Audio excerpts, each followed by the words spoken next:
(2000만) 유튜버이자 프로복서인 제이크 폴이 미국 MMA 단체인 PFL과 계약했다고 알려드렸었는데요. 2023년 MMA 데뷔전을 치를 듯 합니다. 아무래도 상대는 마이크 페리가 될 가능성이 높은 듯 합니다. 한번 보시죠. What could the haters say now? I signed to PFL. I'm doing MMA. Who wants it? Nate? Nate? Nate? Mike Perry, it might be your lucky year because Tommy is running again. The fans only knew how much money I was offering Tommy and he's still ducking me. It's pretty sad.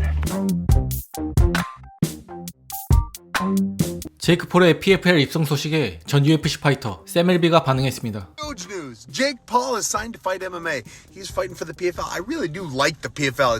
Such a good organization.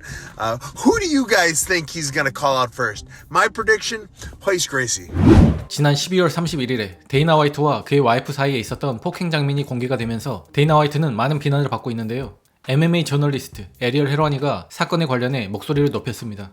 내 마음에 아프게 남아있는 말이 있거든. 데이나 화이트가 UFC 필터드 쇼 인터뷰에서 내가 MMA 아워 쇼에서 UFC 취재 금지를 당했던 것에 대해서 얘기했던 모습을 놀렸었어. 당시 난 엄청 울컥했었지. 근데 당시 내가 울었던 걸 언급하면서 데이나가 말하길 너네 자식들이 언젠간 그 모습을 볼 텐데 아빠가 방송에서 우는 모습을 보면 걔네가 얼마나 쪽팔리겠냐 라고 얘기했어. 그래서 오늘 데이나가 2016년에 나한테 했던 똑같은 질문을 해볼게. 네 애들이 너한테 뭐라고 그러겠냐? 애들이 네 업적에 대해서 어떻게 얘기할까?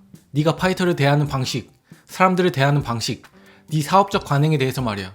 네 애들이 그 영상을 보고 뭐라고 얘기할까? 네 애들이 너란 사람에 대해서 뭐라고 얘기할까? 네 스스로에게 그 같은 질문을 던져봐.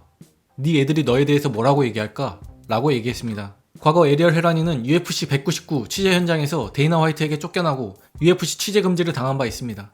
당시 UFC 199 현장에서 UFC는 다음 이벤트인 UFC 200에 브록 레스너가 돌아온다는 깜짝 발표를 계획하고 준비 중이었는데 헤라니가 현장에서 발표를 미리 해버렸기 때문인데요. 이에 분노한 데이나 화이트는 현장에서 헤라니를 쫓아내버리고 UFC 취재 금지령까지 내리게 됩니다.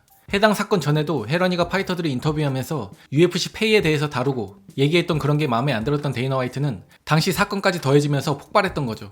이후 헤라니는 MMA 아워쇼에서 UFC 취재 금지 당한 것에 대한 얘기를 다루는 과정에서 눈물을 보이기도 했었습니다.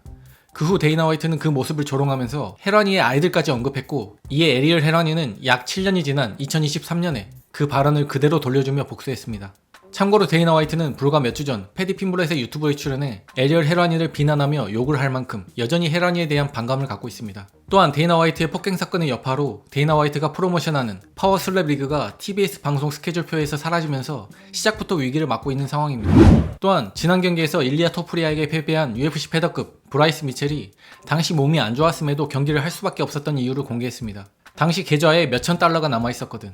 당시 UFC가 이 시합을 받지 않으면 2월까지 널 찾지 않을 거다. 일정이 꽉 차 있다 라고 얘기했어. 그러니까 통장에 남아있는 몇천 달러를 갖고 그때까지 버틸 거냐 아님 12월 10일에 싸울 거냐 이거였지. 그래서 난 2월까지 몇천 달러로 버티고 싶지는 않다고 얘기했어. 버틸 수는 있었을 거야. 근근히 버틸 수는 있었을 거야. 그렇게 했어야 했나 싶기도 해. 근데 당시에는 내가 이길 거라고 생각했어. 독감에 걸린 상태로 경기에 나가서도 후드로 패줄 수 있을 거라 생각했지. 하지만 그렇게 되지 않았고 오히려 후드로 맞았지. 사람들이 내가 독감에 걸렸다고 얘기하면서 일리아를 깎아내리려고 한다고 얘기하는데 그런 게 아니야. 걘 잘해. 내가 건강한 상태로 싸웠다고 하더라도 좋은 시합이 됐었을 거야. 뭐 그랬다면 여전히 내가 이겼을 거라 생각하고 있긴 하지만 좋은 시합이 됐었을 거야. 걘 정말 잘해. 난 걔를 깎아내리는 게 아니야. 진실을 얘기하는 거야. 팬들은 알 권리가 있으니까. 돈을 내고 내 시합을 봤다면 내가 당시 몸 상태가 최상이 아니었고 다음에 돈을 내고 내 시합을 본다면 내가 더 잘할 거다 이거야. 그래서 내가 진실을 얘기하는 거야. 팬들이 내가 그것보다 실력이 좋다는 걸 알아야 하니까. 그리고 왜 내가 그때 형편없어 보였는지도 알아야 하니까 라고 얘기했습니다.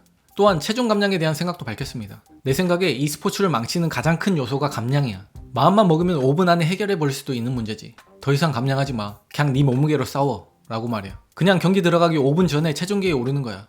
내 생각엔 감량 체계를 계속 유지하는 게 파이터들을 빨리 죽게 하려고 그러는 것 같아. 잘 모르겠네. 내가 뭐 음모론자일지도 모르지만 글쎄.